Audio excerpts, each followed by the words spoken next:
너무 쉽게 사람을 내 편이나 적으로 나누고 있진 않으신가요? 조금만 다르면 멀어지고 생각이 맞지 않으면 관계를 끊어버리는 요즘.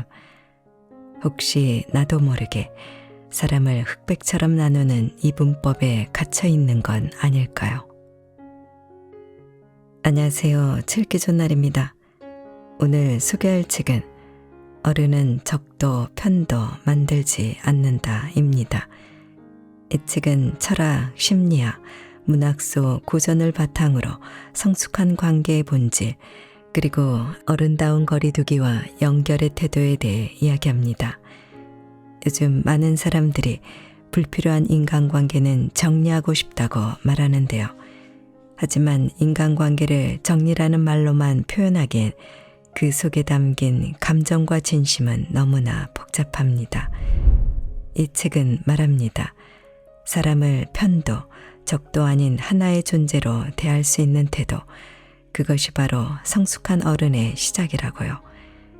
나와 다른 사람과 연결되고 싶을 때, 내 감정에 솔직하면서도 상대를 존중하고 싶을 때, 우리는 어떻게 행동해야 할까요?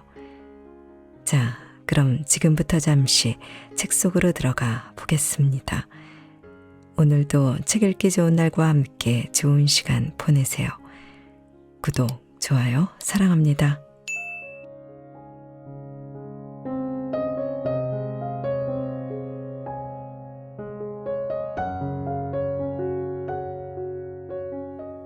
타인의 마음을 잘 헤아릴수록 진심을 읽을 수 있다. 우리는 늘 다른 사람의 진짜 마음과 생각을 알고 싶어 합니다. 하지만 쉽지 않죠. 사람의 겉과 속이 항상 일치하지 않기 때문입니다. 우리가 아는 말의 표면적 의미와 그 속에 담긴 진짜 의도 사이에는 미묘한 간극이 존재할 때가 많습니다. 이를테면 상사에게 진심으로 감사함을 느끼지 않더라도 이 이상 감사하다고 말할 때라든가 내심 불편하면서도 웃으며 괜찮아요라고 말해야 하는 상황 등이 있겠죠. 그럼에도 우리는 폴 에크먼이 말한 것처럼 감정적인 진실이 담긴 속마음이 존재하는 사람들은 대부분 감정을 속일 수도 없고 속이지도 않을 거라고 믿으며 살아갑니다. 하지만 에크먼은 우리는 적당히 거짓말을 하기도 하고 때로 진실하기도 하며 종종 타인에게 속을 수도 있으며 진실을 파악할 수도 있다. 우리에게는 선택권이 있고 그게 우리의 특성이다 라고 했습니다. 사람의 마음을 잘 헤아리는 5가지 방법.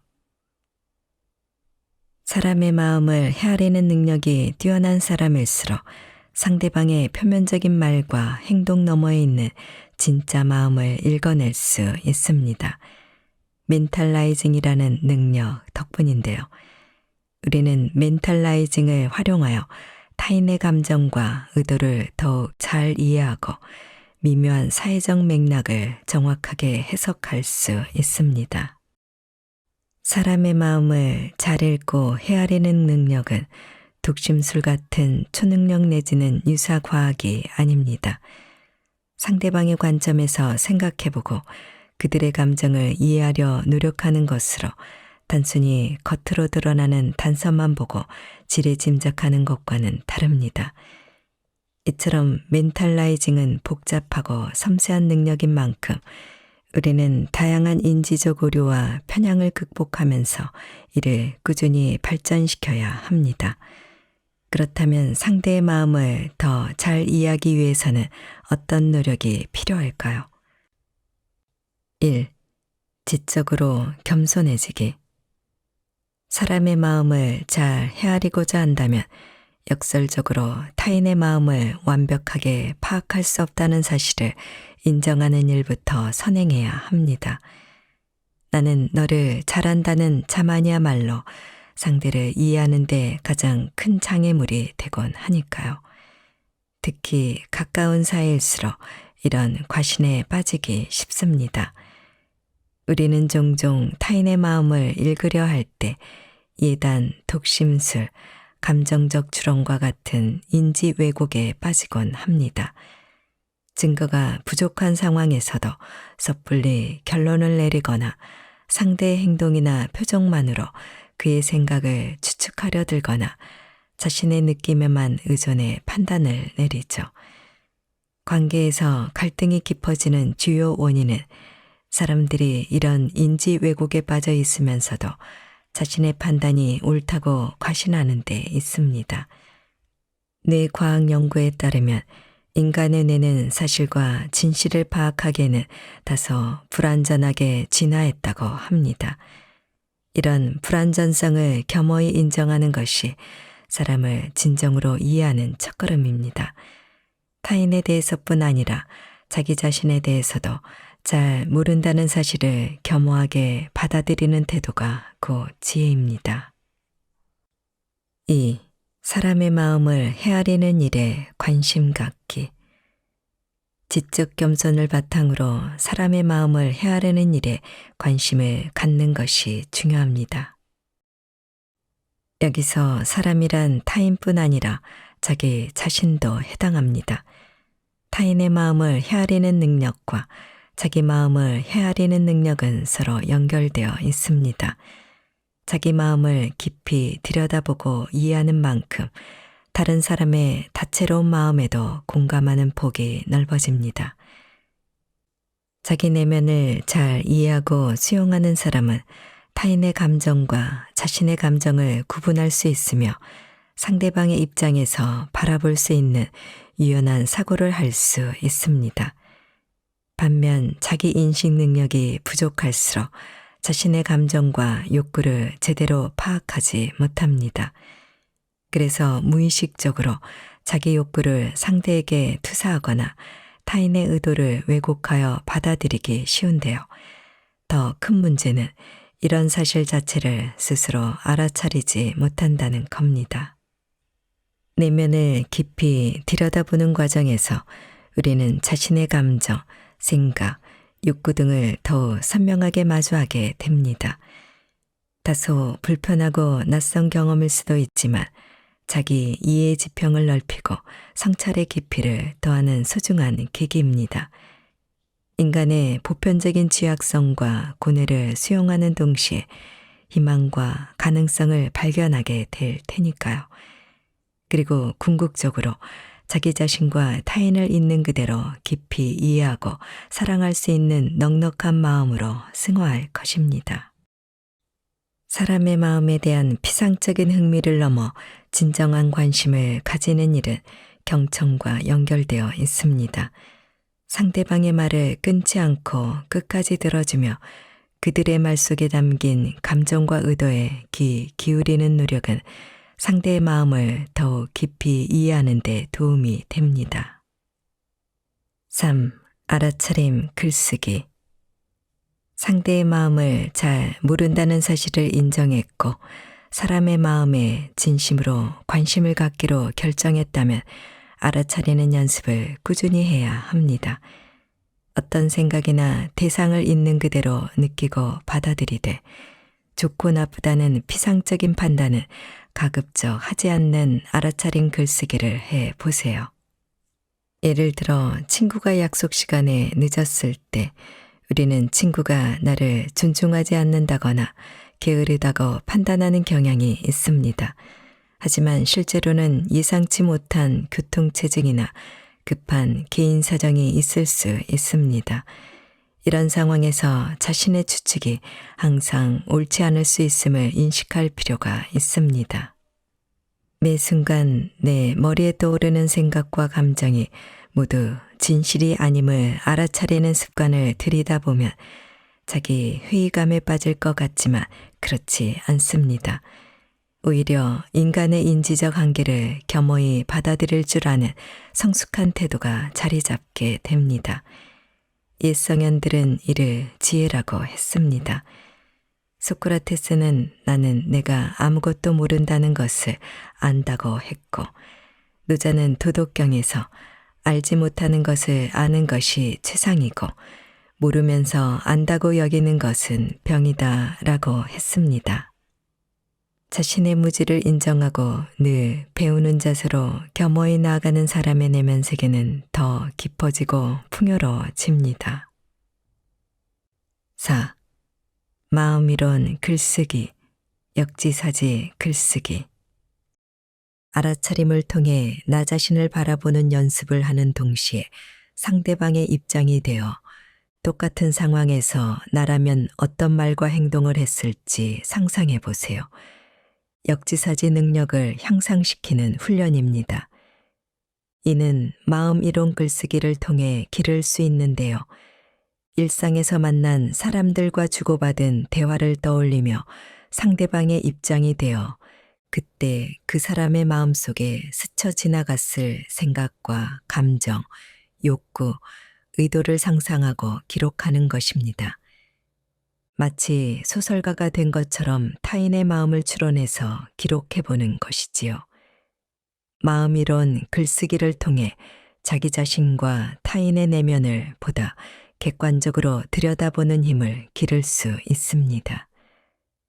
알아차림 글쓰기가 자신의 마음을 헤아리는 것이라면 마음이론 글쓰기는 타인의 마음을 헤아리는 훈련입니다. 예를 들어 친구가 약속 시간에 늦었을 때 알아차림 글쓰기를 한다면 순간적으로 친구가 무책임하다고 판단한 나의 생각을 알아차리고 기록하는 것이 될 수 있겠지요. 반면 마음이론 글쓰기라면 약속에 늦은 친구의 입장이 되어 그의 마음속 생각과 감정을 상상하고 기록하는 것입니다. 마음이론 글쓰기를 할 때 주의해야 할 점이 있는데요. 바로 자신의 추측이 상대방의 실제 마음을 정확히 반영한다고 과신하지 않는 겁니다. 신이 아닌 이상 누구도 타인의 내면을 완벽하게 꿰뚫어 볼 수 없습니다. 마음이론 글쓰기는 어디까지나 타인의 마음에 다가가기 위한 건강한 시도일 뿐입니다. 내 추측이 빗나갈 수 있음을 겸허히 받아들이는 지적 겸손이 필요하다는 것을 다시 한번 강조합니다. 5. 문학작품 읽기. 사람의 마음을 읽고 헤아리는 능력을 향상시키는 데 효과적인 방법은 바로 독서, 특히 소설 읽기입니다. 소설은 가상의 인물들이 겪는 갈등과 고민, 성장을 생생하게 묘사합니다. 독자는 자연스레 그들의 처지에 감정이입하고 등장인물이 처한 상황과 맥락을 다각도로 살피게 됩니다. 책 속 인물이 왜 그런 선택을 했는지, 어떤 심정이었을지 상상하면서 무의식 중에 타인의 입장에서 보는 연습을 하게 되는데 이는 정서적, 인지적 공감을 고루 발달시킵니다. 토론토 대학교 인지심리학과 교수이자 소설가인 키스 오틀리 교수 연구진이 발표한 연구에 따르면 문학 작품을 많이 읽는 사람들은 공감 능력 테스트와 사회적 인지 테스트에서 높은 점수를 받았습니다. 독서가 단순히 재미를 위한 것이 아니라 사람 간의 이해와 소통을 촉진하는 데 실질적인 도움이 된다는 사실을 방증하는 셈이죠. 문학 작품을 읽을 때 디폴트 모드 네트워크가 활성화된다는 연구 결과도 있습니다. 이 네트워크는 뇌가 외부 자극이 없거나 내적 사고를 할 때 활성화되는 영역인데요.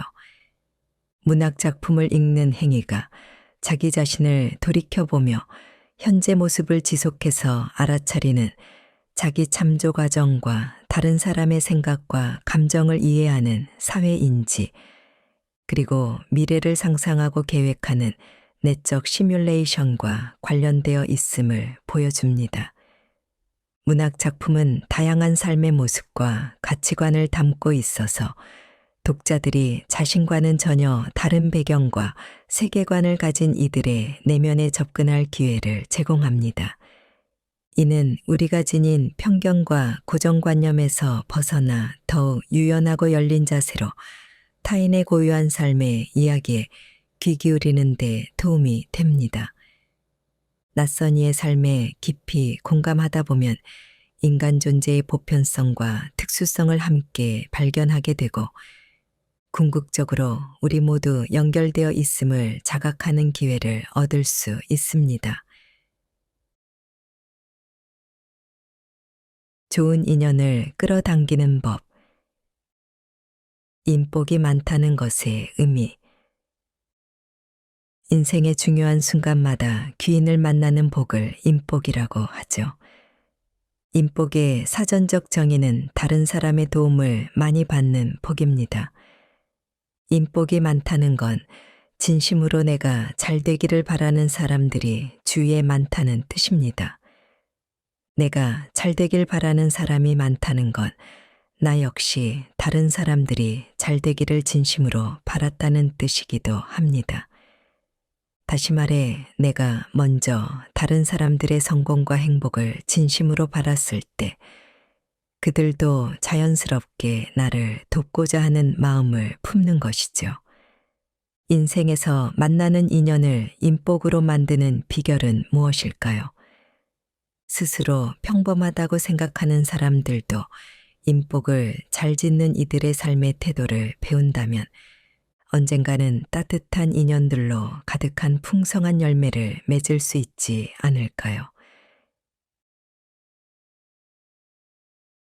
인복이 많은 사람들의 세 가지 특징. 부모에게서 물려받은 유전적 특성처럼 타고난 성격이나 우연적인 요소가 인복에 영향을 미칠 수는 있지만 전부는 아닙니다. 자신의 노력으로 충분히 가꾸고 키워나갈 수 있습니다. 인복이 많은 사람들의 첫 번째 특징은 자기가 받은 것 이상으로 내어주는 삶의 자세입니다. 이들은 물질적인 것뿐 아니라 시간과 재능, 지식 등 가진 것을 아낌없이 주는 삶을 실천합니다. 사람들은 그런 모습에서 다정한 인간미와 따뜻한 이타심을 느낍니다. 그래서 사심없이 주는 그들에게 신뢰와 애정을 주고 어려움에 처하면 기꺼이 도움의 손길을 내밀고 싶어 합니다. 이런 선순환 속에서 따뜻한 마음을 나눌 좋은 인연이 넘치는 것이죠. 두 번째 특징은 자신만의 고유성을 수용하고 진실하게 표현하는 능력이 있다는 점입니다. 이들은 자신의 장점뿐 아니라 부족한 면까지도 겸허히 받아들일 줄 압니다. 지금의 모습은 물론 끊임없이 성장하고 변화하는 과정에 있는 자신까지도 온전히 품어 안는 거죠. 이렇게 자신의 고유한 가치를 신뢰하는 이들은 과장이나 거짓 없는 언행을 합니다. 또한 타인의 고유한 특성과 성장 과정을 존중할 줄 압니다. 자신의 고유성을 수용하는 사람들은 타인의 독특한 가치와 개성 역시 인정하는 경향이 있기 때문입니다. 그러니 함께 있을 때 존중받고 이해받는 느낌을 받을 수밖에 없겠죠. 이런 능력은 자연스럽게 점차 많은 사람을 매료시키는 원동력이 됩니다. 이처럼 남에게 베풀고 있는 그대로의 자신을 존중하는 삶의 태도는 모두 한 가지 바탕 위에서 가능한데요. 바로 사람을 좋아하는 마음입니다. 인복이 많은 사람의 세 번째 특징이죠. 타인을 진심으로 아끼고 소중히 여기는 태도야말로 인복이 좋은 사람의 가장 근본적인 자질이라 할 수 있습니다. 상대방을 향한 따뜻한 관심과 호기심, 겸손하고 진실한 태도는 모두 사람을 향한 애정에서 비롯되는 것이니까요. 이 모든 것이 타고나기를 외향적이고 사교적인 사람들에게만 국한되는 것 같지만 실상은 그렇지 않습니다. 낯선 사람들과 어울리는 것을 부담스러워하는 내향적인 사람들도 마음속으로는 사람에 대한 관심과 애정을 품고 있습니다. 비록 표현하는 방식은 외향인과 다를지라도 이들 역시 진솔한 대화를 통해 공감대를 형성하는 데서 기쁨과 보람을 느낍니다. 내향적일수록 폭넓은 교류보다는 소수와의 깊이 있는 만남을 선호하는 편이지만 그만큼 한 번 맺은 인연을 오래도록 소중히 여깁니다. 섬세한 공감 능력으로 상대방의 마음을 사로잡아 의미 있는 인복을 만들어가기도 하죠. 인간관계론에서 데일 카네기는 관계의 기본 원칙으로 타인에게 진심으로 관심을 가지는 것을 꼽았는데요. 이는 단순한 처세술이 아니라 인복을 잘 짓는 사람들의 핵심 특징이라고 할 수 있습니다. 다른 사람들에 대한 진정한 관심을 바탕으로 연결될 때 기쁨과 충만감을 느끼는 사람들에게 인간관계는 단순한 비즈니스 수단이 아닙니다. 삶의 의미를 창조하는 과정입니다. 다양한 가치관과 배경을 지닌 다른 사람들과 교감하며 자신의 세계를 넓히는 성장의 기회로 삼는 것입니다. 좋은 관계를 위해 필요한 3가지 능력. 타인과 관계 맺는 방법은 자전거 타는 걸 배우는 것과 비슷한 것 같습니다. 자전거를 타다 넘어졌을 때 무릎에 생기는 상처처럼 인간관계에서도 여러 가지 상처를 받지만 중심을 잡는 법을 배워가면서 점차 균형을 찾게 됩니다. 우리는 어린 시절부터 다양한 사람과 상호작용하고 갖은 시행착오를 겪으면서 사회에서 통용되는 인간관계의 규칙을 내면화합니다. 이런 경험이 반복되면서 대인관계의 기술을 체화하고 무의식적으로도 발휘할 수 있게 되는 거죠. 건강한 관계를 만들고 유지하는 데는 많은 연습이 필요합니다. 두발 자전거를 배우는 것보다 훨씬 더 많은 시간이 필요합니다. 초반에는 서툴고 힘들더라도 필요한 능력들을 충분히 익히고 나면 자연스럽게 좋은 관계를 이어갈 수 있습니다.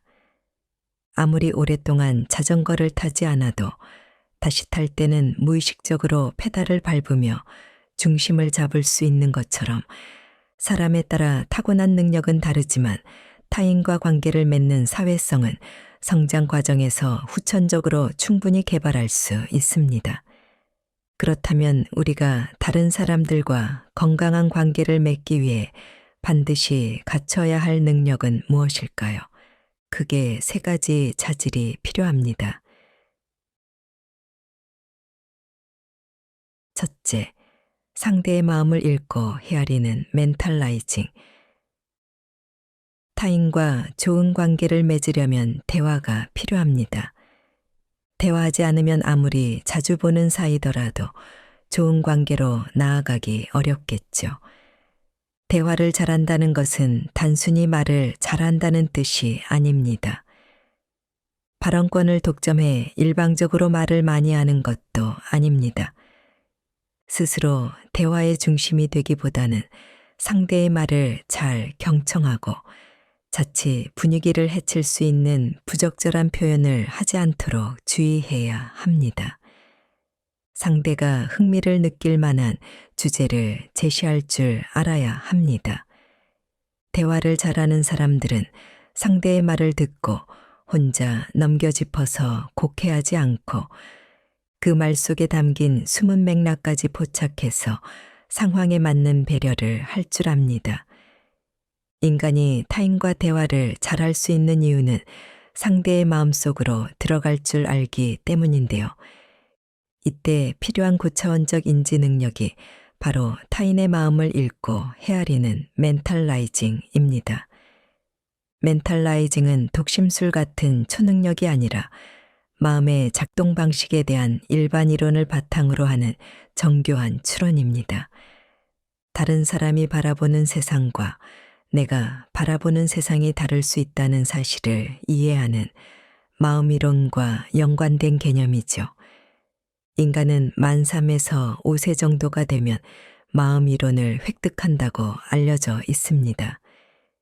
이때부터 자신이 알고 있는 것과 타인이 알고 있는 것을 구별할 수 있게 됩니다. 다른 사람의 마음을 읽고 그들의 행동 이면에 있는 동기를 헤아리는 멘탈라이징 덕분에 인간은 복잡한 사회적 네트워크를 구축하고 타인에게 공감하며 그들과 깊이 있는 우정을 나눌 수 있습니다. 종교를 만들고 과학을 탐구하고 소설과 영화 같은 허구의 이야기를 창작하고 농담을 즐기며 대화를 나눌 수 있을 뿐 아니라 능수능란하게 거짓말을 할 수 있게 된 것도 멘탈라이징 능력 덕분입니다. 멘탈라이징 능력이 뛰어난 사람들은 상대의 의도를 잘 파악합니다. 덕분에 상황에 맞게 관계의 거리를 유연하게 조절합니다. 이들은 감정이입에 해당하는 정서적 공감도 잘할 뿐 아니라 역지사지라 불리는 인지적 공감 능력도 잘 발달되어 있습니다. 이러한 능력 덕분에 누군가와 불가피하게 갈등이 생겼을 때도 상대의 마음을 잘 헤아려 현명한 해법을 제시할 수 있습니다. 둘째, 자신의 충동과 욕심을 통제하는 자제력. 사람은 누구나 이기심을 가지고 있죠. 내게 이득이 되는 것을 가지려는 욕망을 들여다보면 잘 살고자 하는 생존 본능이 내재하고 있음을 알 수 있습니다. 그렇다고 인간을 이기적인 존재라고 못 박아 규정 지을 수는 없습니다. 내면에는 이타심도 존재하기 때문입니다. 이기심과 이타심 사이에서 자신의 욕망을 조절하는 능력이 사람마다 다를 뿐이죠. 여러 사람과 함께 피자를 나눠 먹는 상황에서 욕심을 절제하지 못하는 사람일수록 더 많은 피자를 독차지하려고 합니다. 이렇게 혼자 더 많은 이득을 취하려는 행위는 갈등을 증폭시키고 관계의 균형을 깨트려 고립을 자초하기 쉽습니다. 그런데 공평하게 나누어 먹으려는 사람도 분명 있습니다. 혼자 이득을 독차지하기보다는 모두 골고루 나눠 가질 수 있도록 배려함으로써 상대방과 신뢰를 쌓고 호혜적인 관계를 구축할 줄 아는 거죠. 이런 사람들에겐 자신의 욕심과 충동, 감정 등을 상황에 맞게 적절히 통제하는 능력인 자제력이 있습니다. 단순히 자신의 감정을 억누르는 것이 아니라 상대방과의 관계나 상황을 두루 살피면서 감정과 행동을 조절하고 적절하게 표현하죠. 자제력이 뛰어난 사람일수록 단기적 유혹에 흔들리지 않고 장기적 관점에서 스스로를 통제할 줄 압니다. 화가 나더라도 즉각 표출하기보다는 마음을 가라앉히고 상황을 객관화하여 화를 나게 한 상대방의 처지를 이해해 보려고 노력합니다. 애덤 스미스는 도덕 감정론에서 자제력을 중요한 미덕으로 다루었습니다. 그는 우리가 어떤 행위를 하거나 감정을 느낄 때 머릿속에서 공정하고 객관적인 제3자의 시선, 즉 공정한 관찰자를 상정한다고 보았는데요. 자기 자신을 제3자의 시선으로 바라볼 수 있는 능력 덕분에 타고난 충동이나 감정을 억제하고 사회적으로 바람직한 방식으로 행동한다는 겁니다. 그렇다면 건강한 자제력을 지닌 사람들은 어떤 특징이 있을까요? 이 사람들은 무작정 상대의 환심을 사기 위해 비위를 맞추려 하기보다는 상대에게 실수를 하지 않는데 마음을 쓸 줄 압니다. 선을 넘는 실언을 한다거나 약속을 어기는 등 상대방이 실망하는 일을 최소화하는 거죠. 함께 있을 때는 상대에게 진심 어린 관심을 쏟으며 즐거운 시간을 보내지만 만나지 않을 때는 자기 삶에 집중합니다. 의도하진 않았을지라도 이런 태도는 자연스럽게 관계에서 밀고 당기기의 효과를 줄 수 있는데요. 자제력을 지닌 사람들은 인간관계에 갈등이 있다는 인상을 주지 않아서 상대방의 입장에서는 여유 있고 매력적으로 보입니다.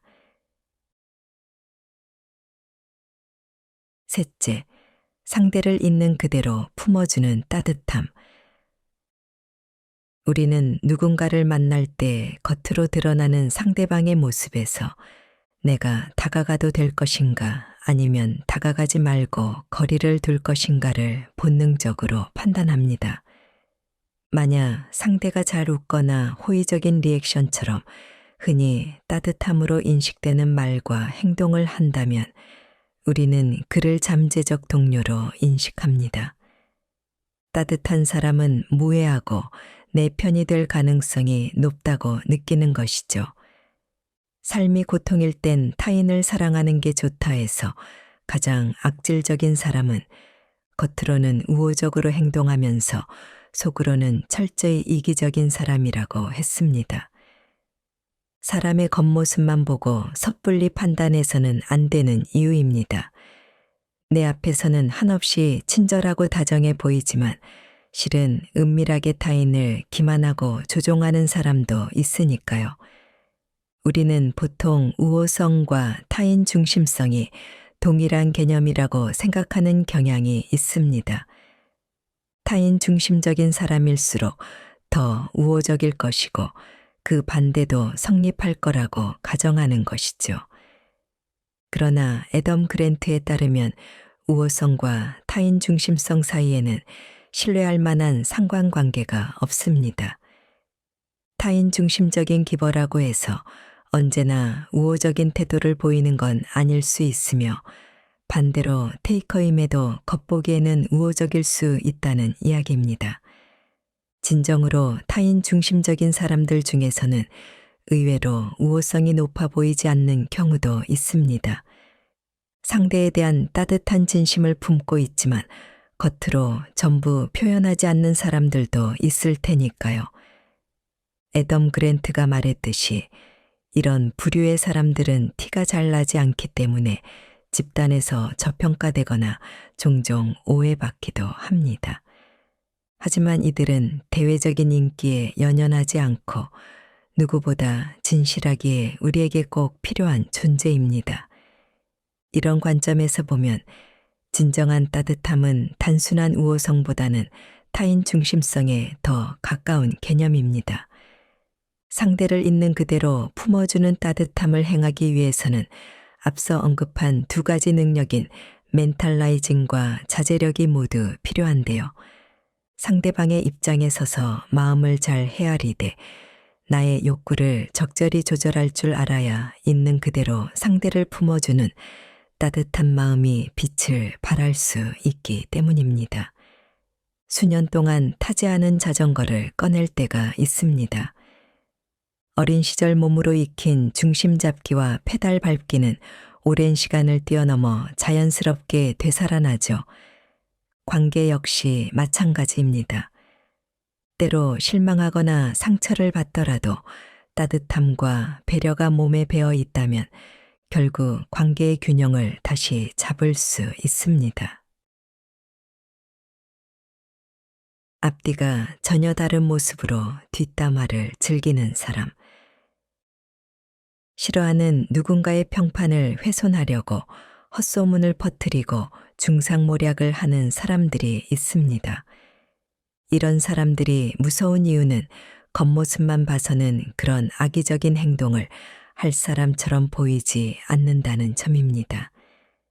이들은 여러 사람 앞에서는 친절하고 다정한 모습을 보이지만 사적인 자리에서는 전혀 상반된 면모를 드러내기도 합니다.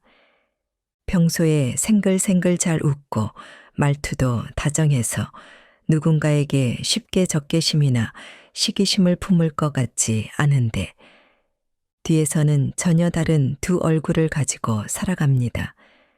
앞에선 다정한 사람인 척하면서 뒤에선 욕을 하는 사람의 심리는 뭘까요?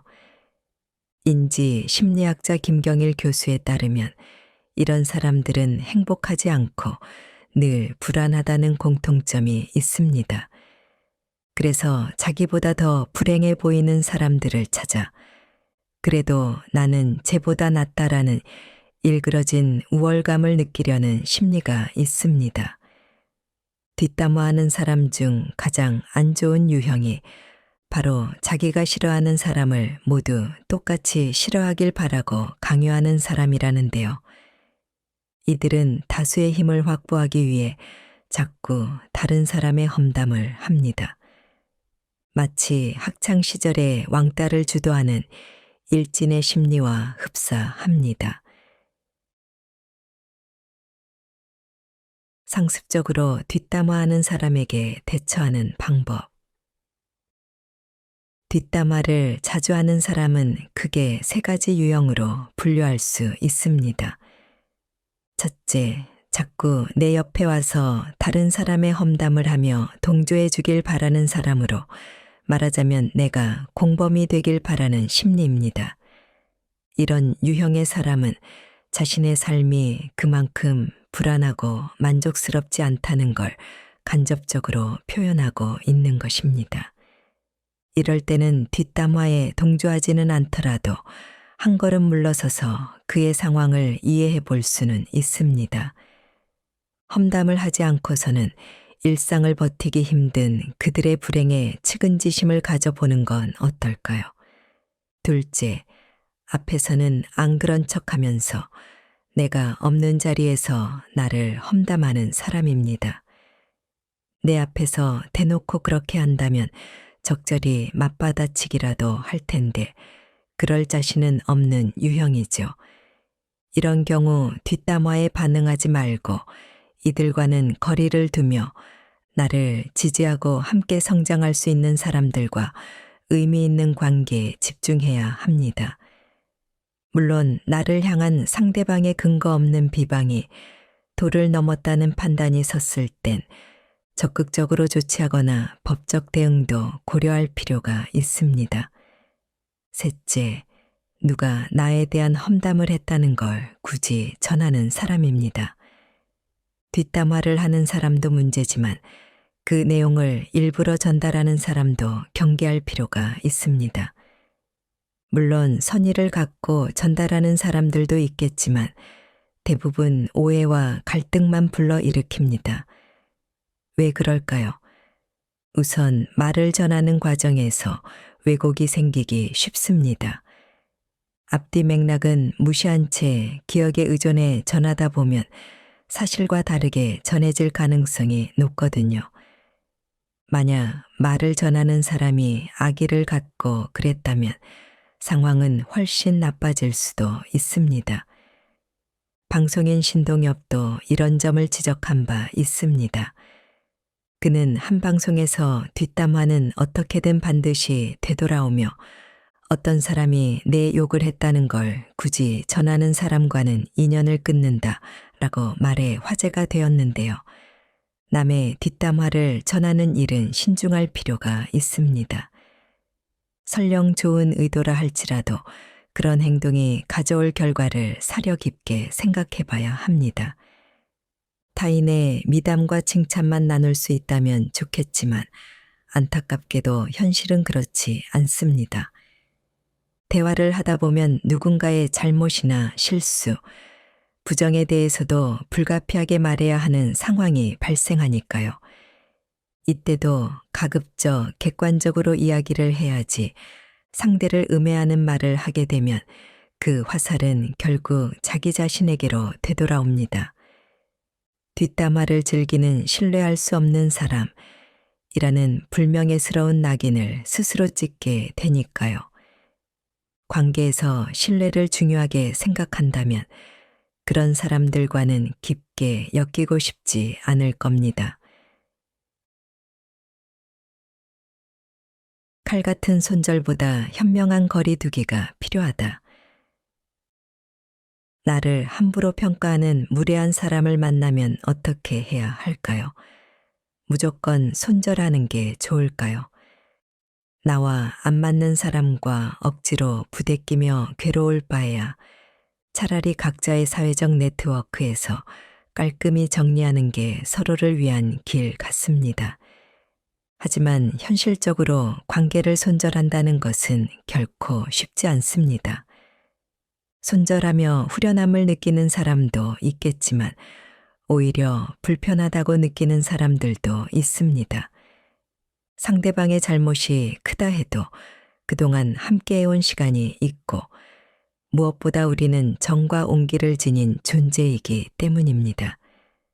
인터넷에서는 관계 손절을 종용하는 사람이 많지만 그 사람들이 내 인간관계에 아무런 책임을 지지 않는다는 사실을 기억해야 합니다. 나와 맞지 않는 사람을 습관처럼 손절하다 보면 인간 자체를 불신하게 되거나 인간 혐오가 생길 수도 있습니다. 삶은 누군가와 관계 맺는 일의 연속인데 나의 내면에 타인 부정이라는 소프트웨어가 설치되는 셈입니다. 정신건강에 유해한 일이죠. 최악의 경우 내 곁에 아무도 남지 않을 수도 있습니다. 반대로 나 또한 별일 아닌 일로 손절당할 수도 있고요. 그러니 웬만하면 칼 같은 손절보다는 거리두기를 잘하는 것이 훨씬 바람직합니다. 적절한 거리두기를 위한 5가지 방법은 다음과 같습니다. 첫째, 중요한 소식을 공유하는 빈도 줄이기. 개인적인 일상이나 중요한 결정사항 공유를 자제하는 겁니다. 상대방과의 심리적 거리를 자연스럽게 넓히는 효과가 있습니다. 둘째, 연락과 만남 횟수 줄이기. 불필요한 연락이나 만남을 최소화하세요. 꼭 필요한 경우에만 소통하되 그 빈도를 점진적으로 줄이세요. 셋째, 인적 네트워크 공유하지 않기. 다른 인간관계나 사회적 연결망을 상대방과 공유하지 마세요. 자연스럽게 상대방이 내 삶에 깊이 관여할 기회가 제한됩니다. 넷째, 인간적인 관심을 드러내는 언행 줄이기. 과도한 친밀감이나 관심을 표하지 않고 필요 이상으로 상대방의 일에 개입하거나 조언하는 것을 자제해야 합니다.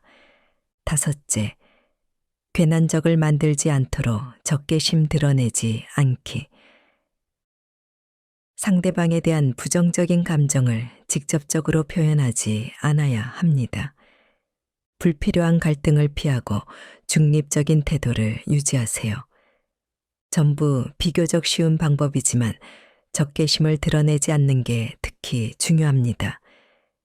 지나치게 솔직한 성향이 있는 사람들은 순간적인 감정에 휩싸여 적개심을 드러내기도 합니다.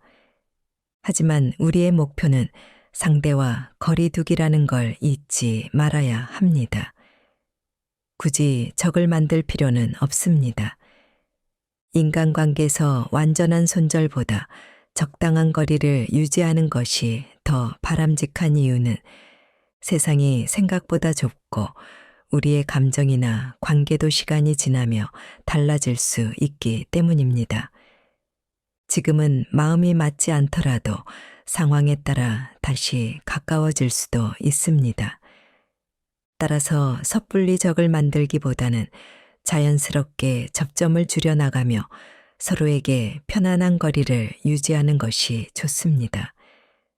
불필요한 갈등을 피하면서도 언제든 서로를 존중할 수 있는 여지를 남겨두는 것이 성숙하고 지혜로운 태도일 것입니다. 주체성을 기르는 고독의 시간. 인간관계는 우리 삶에서 중요한 요소이긴 하지만 나와 타인 사이의 건강한 균형을 잃으면 부정적인 양상을 띨 수도 있습니다. 특히 외로움을 많이 타는 사람들이 이런 위험에 노출되어 있는데요. 오직 타인과 연결되는 것만이 유의미하며 혼자 있는 시간은 무의미하다고 믿는 경향이 있기 때문입니다. 그러나 좋은 인간관계를 맺고 유지하기 위해서는 나 자신을 잃지 않는 경계가 바로 서야 합니다. 자기 자신을 향한 사랑, 존중, 신뢰가 탄탄할 때 비로소 타인과의 관계도 건강할 수 있으니까요. 다만 여기에도 맹점은 있습니다. 나를 사랑하고 존중하는 것은 중요하지만 방향을 잘못 잡아 자아도취로 향하면 자기 자신과 상대방 모두에게 해롭습니다. 나를 소중히 여기는 것과 나에게 과도하게 집착하는 것은 다르니까요. 건강한 자기 사랑은 자신에 대한 집착을 줄이는 일이기도 합니다. 스스로를 사랑하고 존중하는 마음으로 나와 잘 지내되 나에 대한 집착을 줄이고 덜 생각하는 연습이 필요합니다. 그러기 위해서는 의도적으로 외부로 관심을 돌릴 필요도 있습니다. 외부 세계에 관심을 두는 걸 나쁘게만 보는 시선도 있지만 결코 그렇지 않습니다. 외부에만 지나치게 관심을 쏟는 상태가 문제지 오직 자기 내부에만 과몰입하는 것도 건강한 상태는 아니죠. 타인과의 관계와 나 자신과의 관계는 동전의 양면 같아서 서로 분리하기 어렵습니다.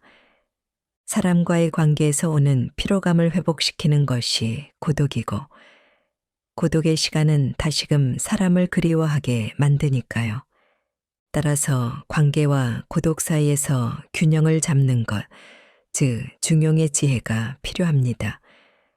어느 한 극단으로 치우치지 않고 자신의 중심을 잘 지키는 선에서 타인에게 마음을 기울이는 황금 비율은 사람마다 다를 수 있습니다. 외향성이나 내향성 같은 기질의 차이도 영향을 주겠지만 핵심은 같습니다. 논어 자로편에는 이런 지혜를 함축한 말이 있습니다. 군자는 좋아하되 갖지 않고 소인은 같으나 좋아하지 않는다. 군자와 이부동 소인동이 불화. 여기서 조화롭게 어우러지지만 똑같아지지 않는다는 화이부동이 유래했습니다. 즉, 군자는 타인의 의견을 존중하면서도 자신의 독립적인 생각과 주관을 잃지 않는 사람입니다. 이런 주체성은 고독을 통해 강화됩니다. 고독은 나 자신과 대화하며 사회적 기대에서 벗어나 스스로의 원칙을 되돌아보는 시간입니다.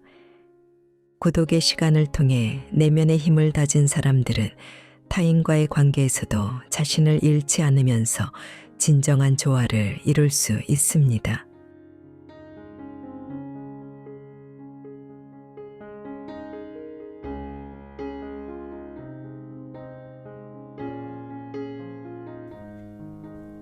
책 읽기 좋은 날 오늘은 여기까지입니다. 안전하고 포근한 시간 되세요. 사랑합니다.